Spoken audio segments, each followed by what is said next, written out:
Yes, I have an intruder in my house. 29 Daniels Lane, Sagaponack. I'm dating your daughter, Marin. She invited me here for the weekend. She's in her room right now changing. Ah! You're dating my daughter? Now, who would have thought that would be worse news? Hello, and welcome to another episode of Hollywood Gold. I'm your host, Daniela Taplin-Lundberg, and I'm here with my right-hand woman, Becca Camerata. Hey, Bex. How are you today? I am great. How are you, Daniela? I'm so excited about this week's pod. Oh, me too. I'm like fangirling so hard. Oh my God. We're about to dive in with legendary writer, director, producer, Nancy Meyers. I mean, I can't even, the number of movies that Nancy has been involved in that I have watched 100 times or more. And that's probably a little bit of an exaggeration, but not really. Yeah. Wrote Private Benjamin, wrote and produced Baby Boom, It's Complicated, What Women Want, The New Parent Trap, the Lindsay Lohan one, not the new one, but the updated one. And then, of course, today we're about to dive into Something's Gotta Give. That sort of launched, I would say, comedies about an older set. There was a huge sort of influx of comedies after she made that film and it made so much money. It stars Diane, Keaton, and Jack Nicholson. I'm so excited to hear about their process. The last time they had been in a movie together was Warren Beatty's Reds. So it had been years and years. So I'm so excited just to hear how she carried this entire thing on her back. Yeah. Let's get going. Let's do it.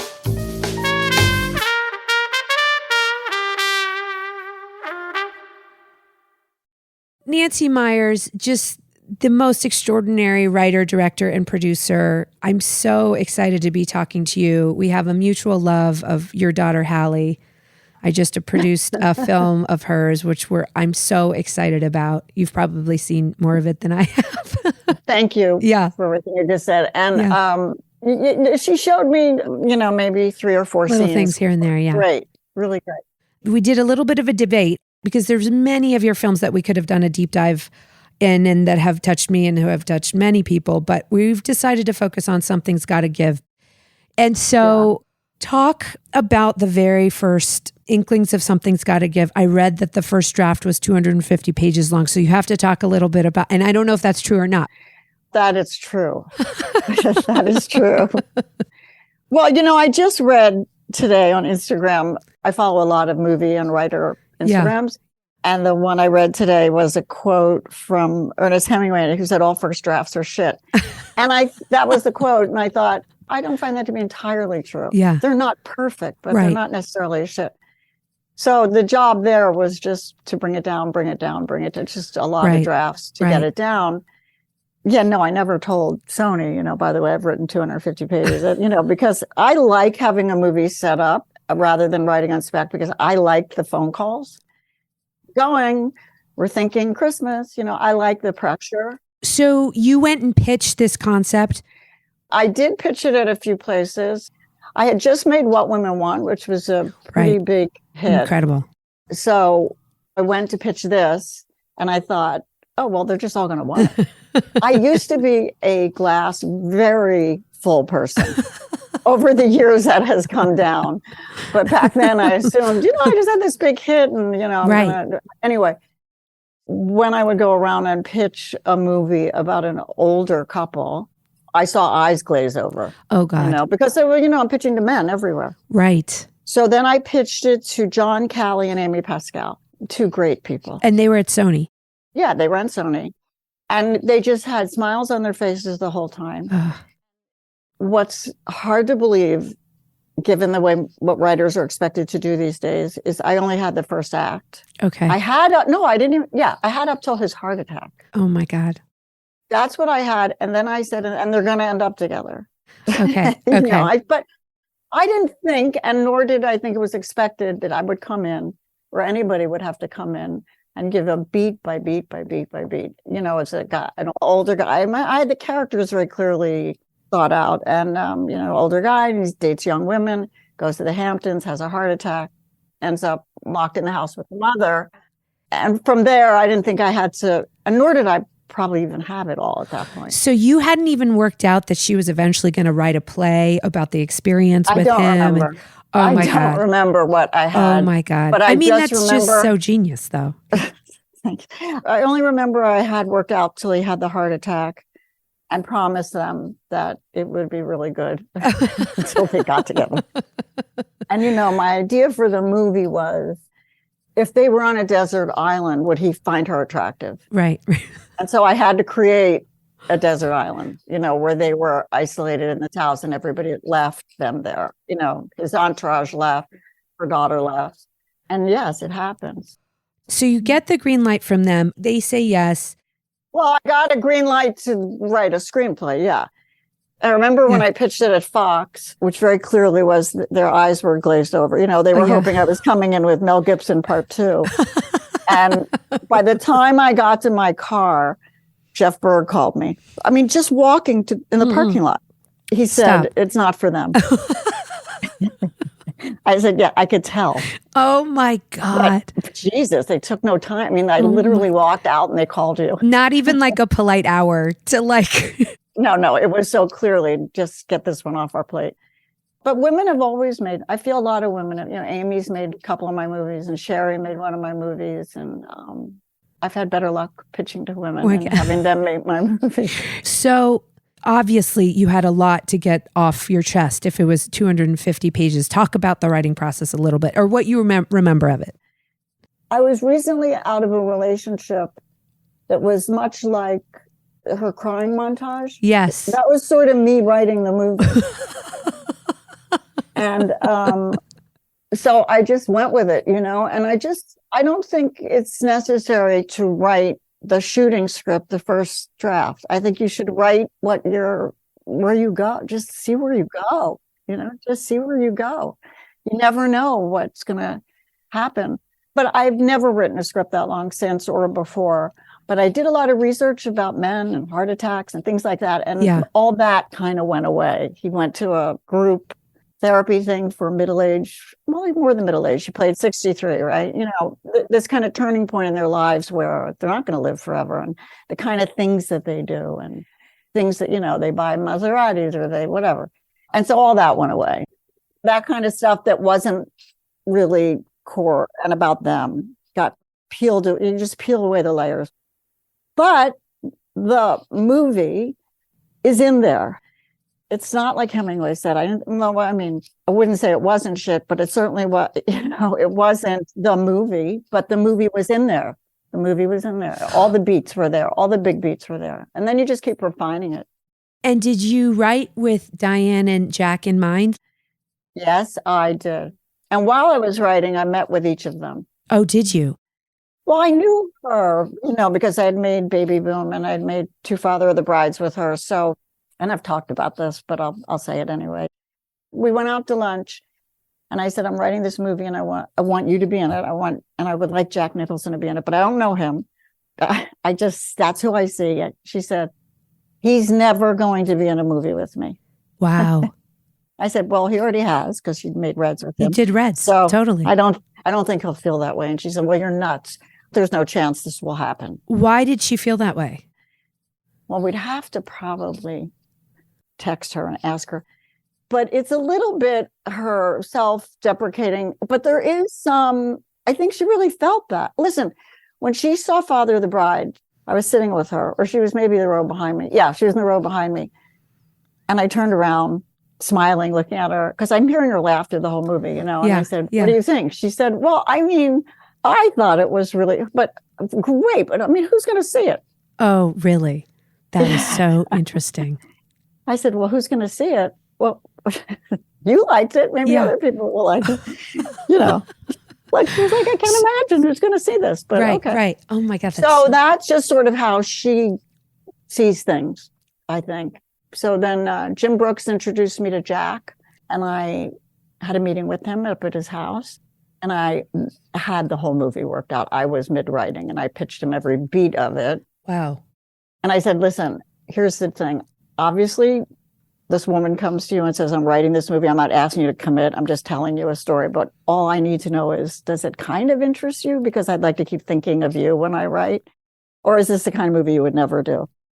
And he said, yeah, no, I like it. He was great. He was great. Yeah, good luck with it. I mean, yes, I really like it. I love Diane. I've read that he considers himself a writer as well. Well, he is a writer. He has written and he is a writer, but he never changed a word. Okay.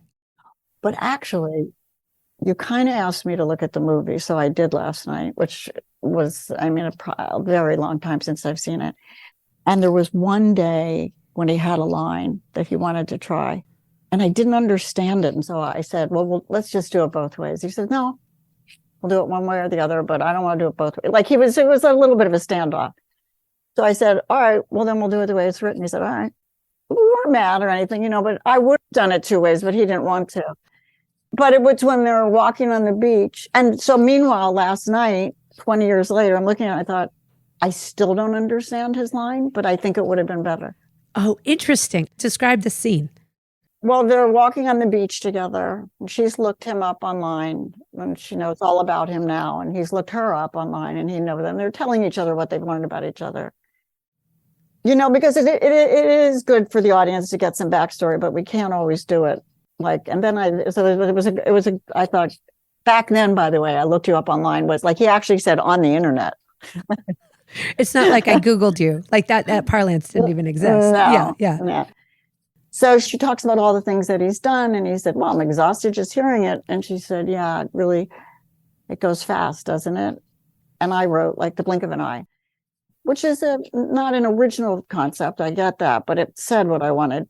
And he said to me on the day, what about when she says it goes so fast? He said, what if I said like smoke through a keyhole? And I said, what does it mean? I don't know. I don't have any frame of reference of smoke through a keyhole. Right. Have you heard of that? Is that a common expression? I've seen like when there's a big fire, smoke will like go out and come back. Like it's like a backdraft thing, but I don't know how it applies. I did not know how it applied either. So he says, with a blink of an eye, but 73-year-old me watching the movie last night thought, well, I think it would have been okay if we didn't know what he meant. He's a unique guy and he has a unique reference. So when you say he's a writer, yes, but because he's a writer, he's very respectful of the writing. That's incredible. Okay, so I jumped ahead a little bit because I'm so fascinated by their dynamic and also their performances were so good. Well, I agree with you that they're exceptional. And the thing I was taken with, because I watch lots of movies all the time, is that those kind of performances are just not there on screen as much anymore.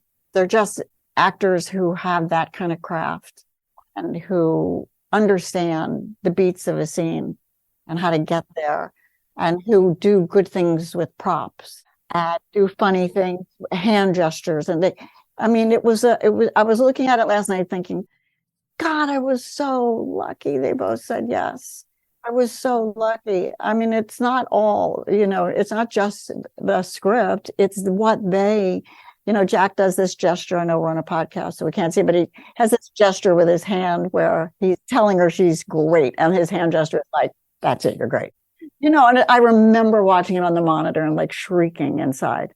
Like, he's just so brilliant. They're both brilliant. Her hysterical crying is just so funny to me, but also his physical comedy is just beyond. Just those little things he does. Well, he's a comic. I mean, he is a comic. I mean, they're both so comedically brilliant. But the crying montage, there's that really awful question on that questionnaire they hand out at a preview, and they say, what's your least favorite scene? What's your most favorite scene? So the most favorite scene was her crying montage, and the least favorite scene was her crying montage. Equal. So, I just said, well, we keep it, obviously. You have one new message. Message 1. Erica, hi, it's Julian. I'm in the restaurant and just wondering if you're on your way. It's about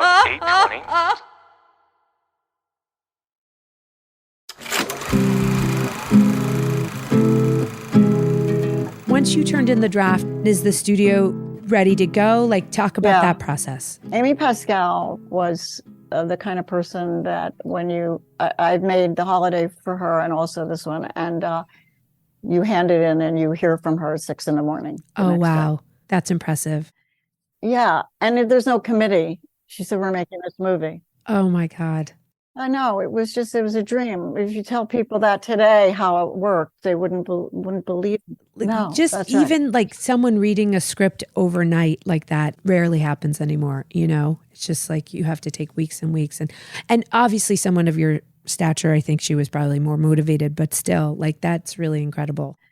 Yeah, my most recent endeavor at Netflix, I remember in the deal, making the deal on the movie, it was like they have X amount of days to respond. It was like something like weeks. And I said, why would they take weeks?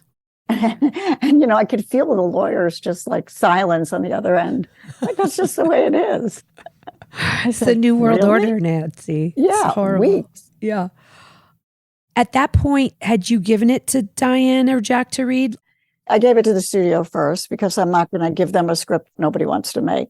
So then I gave it to them. They were very on board for Diane and Jack, obviously. Yes, very on board. She read it very quickly, and he was shooting about Schmidt. And I got a message that he doesn't like to read when he's shooting. And I said, oh my God, how many more days is it? And it was like, it was a lot more days that he was shooting. But then I heard from him within a week. Oh. Yeah, I heard from him right away. And he liked it. He did. Okay. It was the greatest call in my life, really. Oh. Tell us, like, was he like complimentary or was he? He was. Okay. He was amazing. He said great things. But the most charming thing he said was, I've always wanted to be in a tuxedo comedy. Again, it's like smoke through a keyhole. Like, it's that one I understand. Now, nobody's in a tuxedo in the movie, but you get that he's referencing a screwball of some sort or one of the more classic, Hollywood love story that are comedies. So that was pretty cool. Oh. It was a great phone call. I love that line. Great phone. I love that line. I've always wanted to be in a tuxedo comedy. That's a great memory. Yeah, he was lovely. So you get the green light. I mean, the span of the shoot seemed to be, you went to Paris. I mean, maybe I'm wrong. You went to New York. You went, it was like a really, it was sort of grand in scope. This is the way movies were made, like Baby Boom, the movie you wanted to talk about it. Originally, we went for 3 weeks to get our exteriors. We made it on a soundstage. It wasn't until the rebate situation came in and, that everybody had to travel and leave town to make a movie. So that, so we built the house at Sony. On a soundstage. On a soundstage. The house is on a soundstage. We built a pool, on a soundstage, which was fun. We built the house all in one piece, too. It isn't like we went to another stage for the kitchen or something like that. So it was actually a huge stage. It was like a big house. Yeah, we went to the Hamptons to scout. We went to Paris to scout. When we went to Paris, the main thing we needed was the restaurant. And we saw quite a few. And I picked Brasserie Lip. And we started storyboarding all that. And everything was around Lip. And then about 2 weeks after we got home, Lip decided they didn't want to do it. Oh. So then we had to pull out our folders because things were not online then. We had to pull out our folders. What were the other ones? All the pictures that were printed, totally. Yeah, we were not going to get on a plane and go back. Yes, they were literally manila folders with photos. Yeah. Oh, God. Anyway, so we picked the runner-up and, we ended up shooting there. So I took a long time to shoot the restaurant scene in Paris.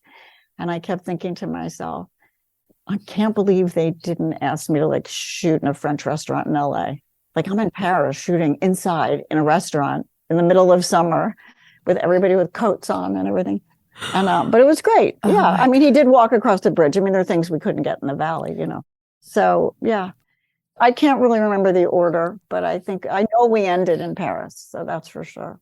I remember Hallie telling me about being in Paris and she went with me. She went with you, and she was just 15 and sort of just having the time of her life. But she and Keanu became very good they friends. became friends, and because there was a lot of downtime because I was falling behind. So he was stuck in the hotel, and she was stuck in the hotel, and they hung out. He took her to lunch. He was so sweet to her. I know. She told me he took her to the Charlie's Angels premiere. Yes, and it was like the greatest moment of her 15-year-old life. Yes, it her was. sister like spotted a picture in page 6 and it was her foot. Like Keanu was in front and there was Hallie's foot. Yes, that's true. And her sister was like, I knew you were cool. Like it was like the crowning moment. But to go back, you spent the bulk of your shoot in LA at the house. Yes, forever in the house. I mean, do you know how much of that movie takes place in that? It's like 2/3 of the movie we're on that stage. Right. And Nancy, I just love to hear about bigger budget films because we are on such a clock, right? We're shooting 3 major scenes a day on an independent film, right? You know the pace of, or I'm sure Hallie told you, it's just like we're moving. It's not, there's not a ton of time to just we had, explore. 90 days or so. But we had all these travel days, we kept moving around and Did you go out to the Hamptons and shoot exteriors in the Hamptons? And when you were in New York, were you very specific about all the places you were? It felt like those markets, in the Hamptons. That was the Barefoot Contessa market, but we got permission to build it in LA. So that was a build. We shot it in a well, it wasn't a build, it was an actual store. I don't know if it was a grocery store, but it was an actual store. But we had an exterior of Ina's shop in East Hampton, which I think I cut it. I'm not sure it made it into the movie. But anyway, so they're in the Hamptons, they entered the store, they're in LA. We brought back what we could. And those beaches were presumably the Hamptons beaches. Oh, right there at the house. Yes. Yeah. Okay. Right. Gorgeous. So beautiful. Beautiful. Yeah. And you're beloved for your set design. That can't happen accidentally. It feels like there is a lot of care and attention that goes into that. Well, I used to have a really large bulletin board. Like it would be the whole wall would be a bulletin board. Okay. And I would be, back in those days, I'd be tearing things out of magazines and, kinds of ideas of things. And the Hamptons houses kind of dictate what that looked like. There is a look, at least there was then. It. So, 100%. And when John Hutman, the production designer, and I were location scouting, and he took great photos of all these houses that let us in. When we came back, we spread all the photos on this very, very long table. And we literally said, let's do the fireplace from this house and the staircase from this house. And let's do that. And the kitchen is a little bit modeled after my kitchen. And, we kind of took the best of and Frankensteined them together. And, fixed what didn't work together, of course. But, and I very much wanted her bedroom to be her office because it was, I thought, a visual way of showing she was shut down romantically, that she would work. And that's what her bedroom was, a workplace where she slept. Right. Oh, that's brilliant. Yeah. To me, the production design, of course, represents how they live. And I figured we never saw her New York apartment, but I thought it would be smaller, cluttered. And I think she made money off of a couple of plays, and just particularly this one. And I think she hired a decorator, and it looks like a decorator did it. And I wanted it to look like that.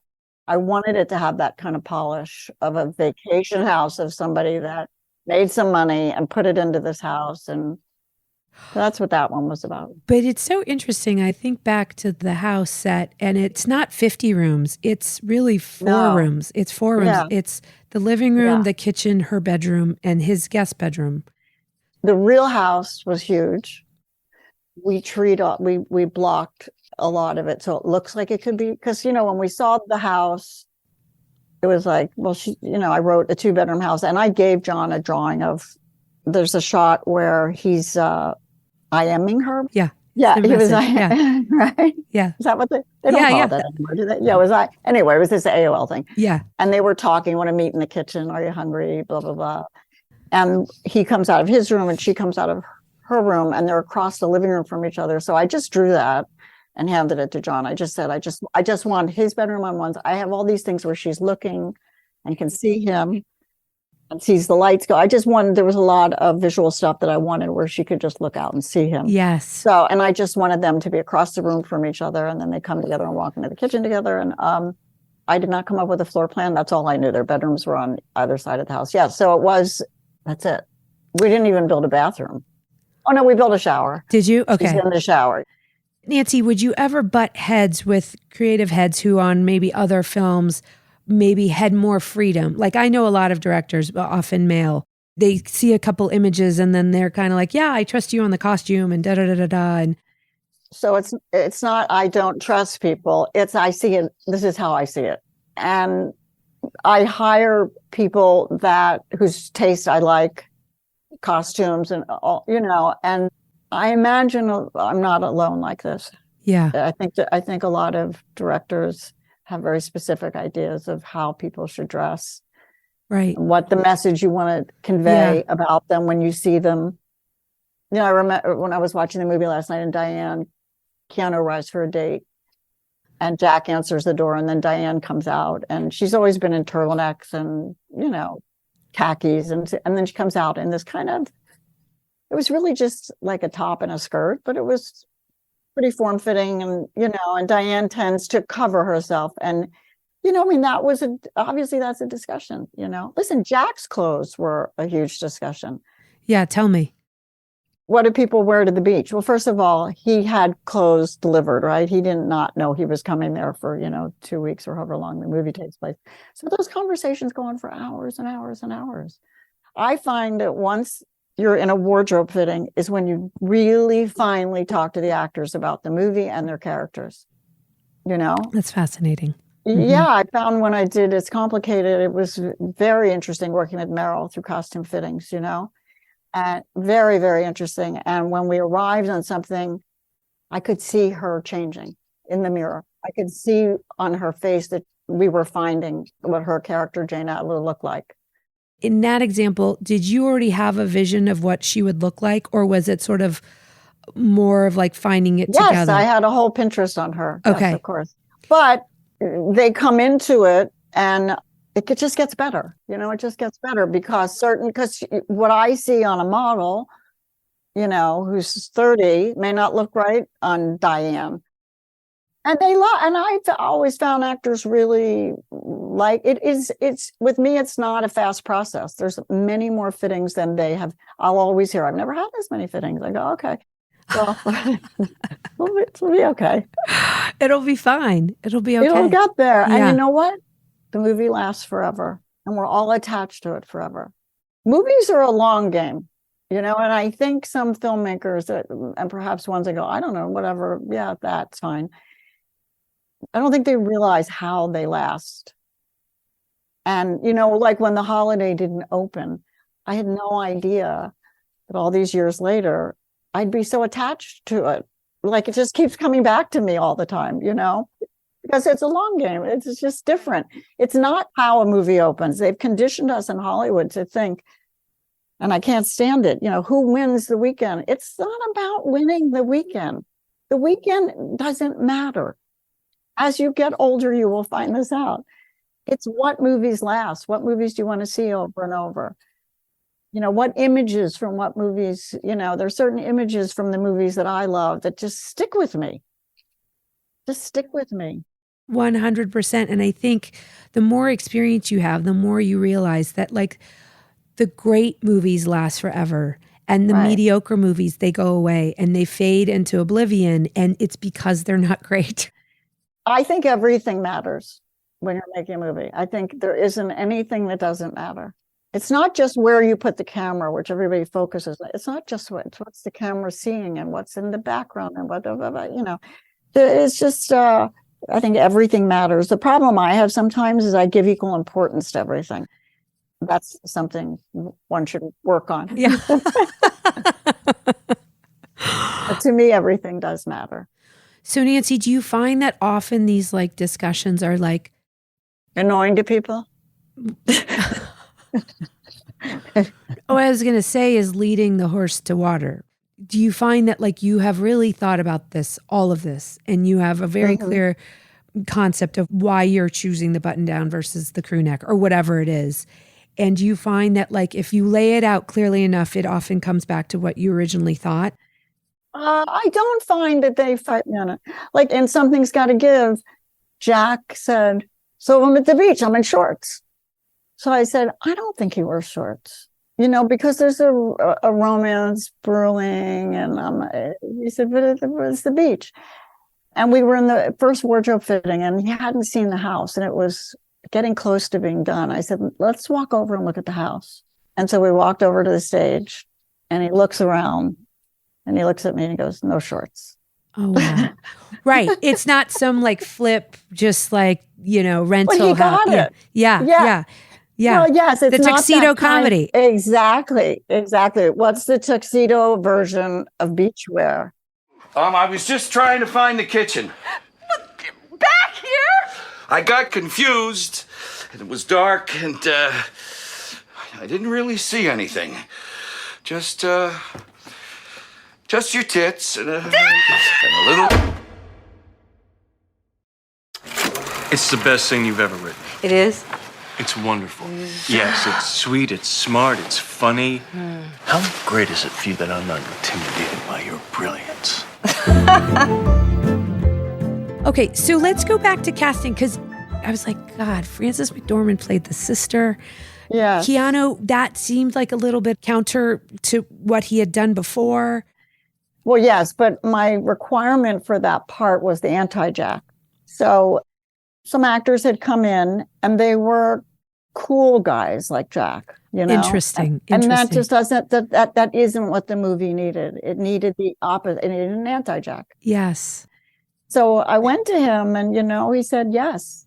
Oh, And, so good. I would argue he's never been better. He was so sweet and good. He was so and sexy and all of it. Yeah. It was like, for her, it didn't seem like much of a, I don't know if you intended it to be like two choices.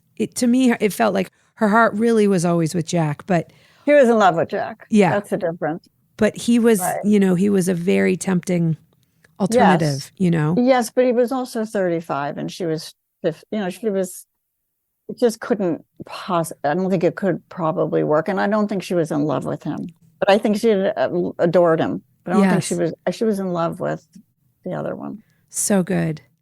Okay, so talk about the actual production. Was it pretty seamless? Were there difficult conversations? It's a long haul. 3 months is not short. What are your memories of them, if anything? My recollection was that it was special. I was so delighted by the performances. Yeah. With Keanu, with Frances, with Amanda, Pete. Yeah, she's so good. With the two leads, Diane and Jack. I was, so there was a lot of joy, but there was a lot of, it was hard.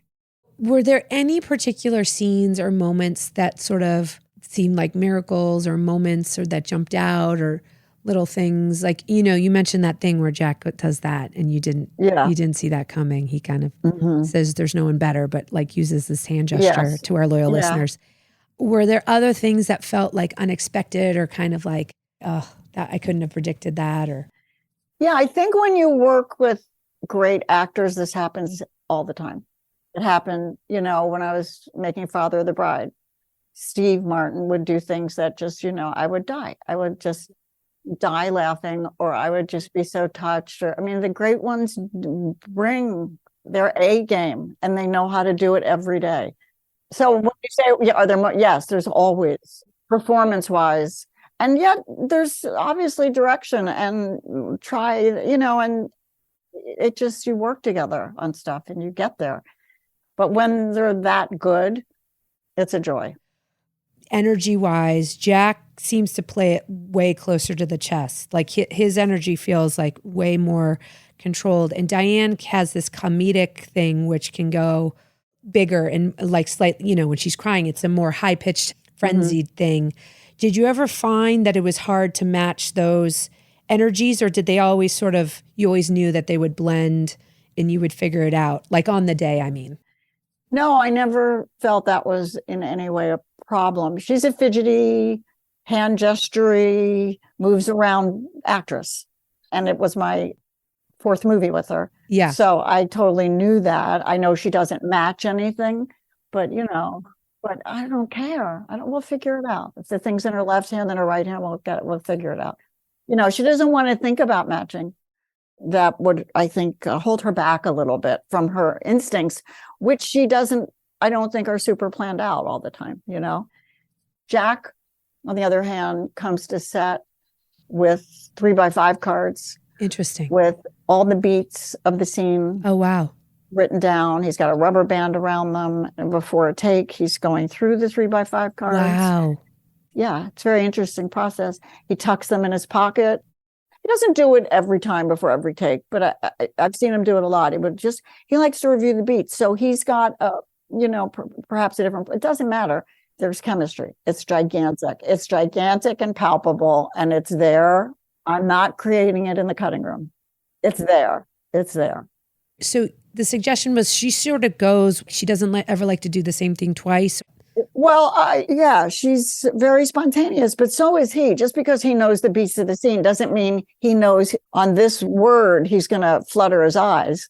Like when Keanu is examining him in the guest bedroom, and he says, hey, Doc, what about Mr. Midnight? And he, points down to himself. Yeah. And he flutters his eyes. I don't think he thought about that before he did it. I think he's just so brilliant. He's a brilliant actor, and he makes moments.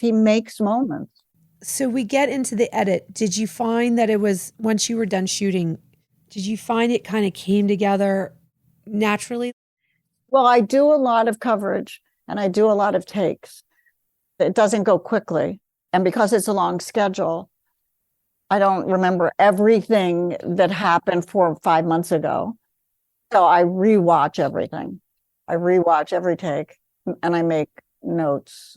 And I like when he did the, oh, look how she's looking at him now. I've got to figure out how to get that in, and just make notes on when the line is said right and when everything.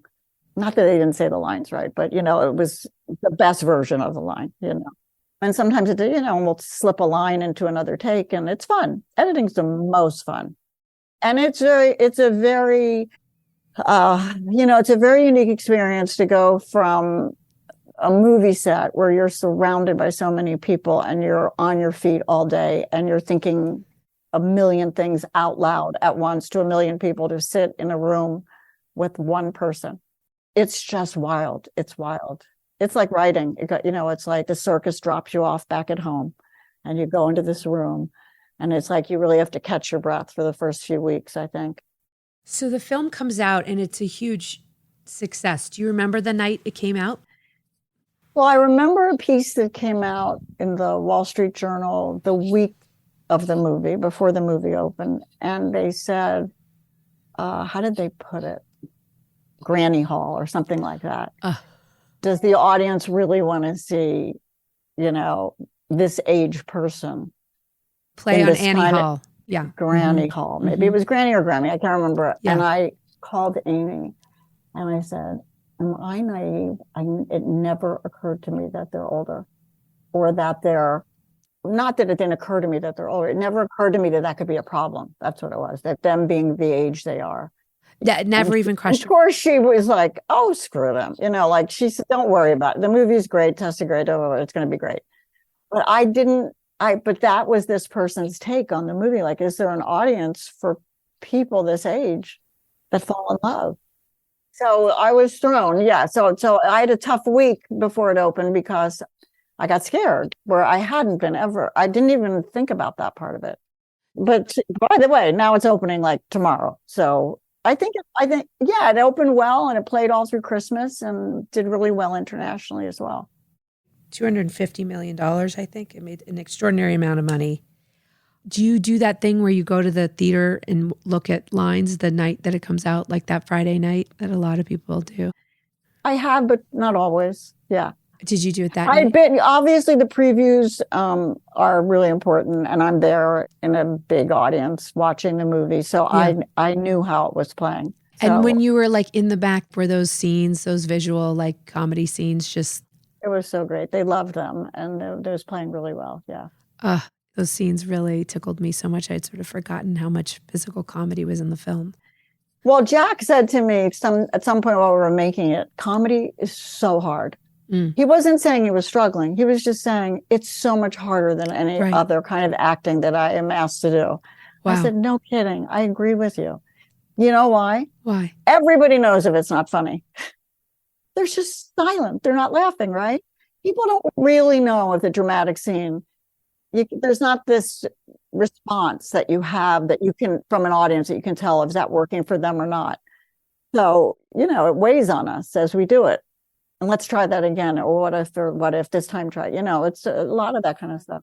But that thing you mentioned to me in your email where he's lying in her bed and then fell asleep in there by accident and quickly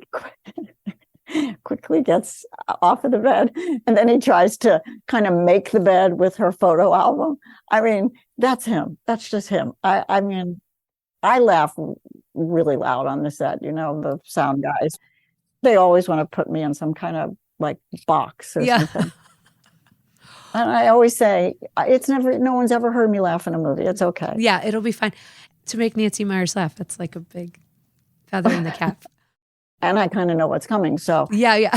So certainly when they do something like he did, where that just was like straightening out that bed with the leather photo album. It was just so inventive. It was very inventive, and then he lost his balance. And then he was kind of like tried to get out of there. The woman cannot hold her liquor. I like that about me. Me too. Now, if I were writing this is where I would write an awkward moment. Honey, if you were writing this, I'd be dead.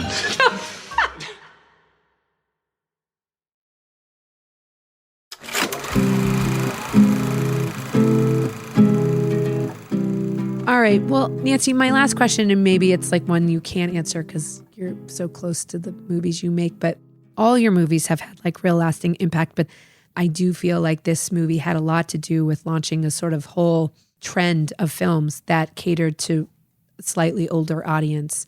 And Hollywood has you to thank in part for that. Why do you think this movie, I mean, maybe I answer my own question, but like, why did this resonate so much? I think because they were older, made it a unique experience. And honestly, these two actors are loved. They're loved by the audience. And seeing them together, I think, was a treat for them. And I guess the movie worked too, It really did. So there's that.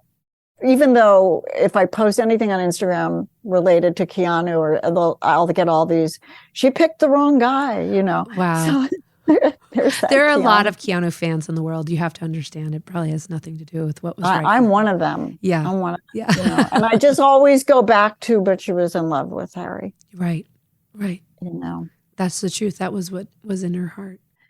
And so I don't know why it has lasted. It makes me so happy, though. Well, Nancy Meyers, you are extraordinary. You really did it. That was so much fun. You're so sweet. This was just the most delightful and informative, wonderful pod. It was? Oh my gosh, I'm so delighted. I work. Thank you for having me. Maybe you'll do it again with me someday. Another movie. We'll choose another movie. Yeah, that's right. Or maybe we'll do Goodrich with Hallie. Oh, that would be. And I'll just listen. You'll give color commentary. Yeah. All right, Nancy Meyers. Well, thank you so much. You're extraordinary. This was so fun, and I hope to see you soon in person. You got it. I hope so too. Thank you for having me. I finally get what it's all about. I'm 63 years old, and I'm in love for the first time in my life. That's what I came here to say. Harry.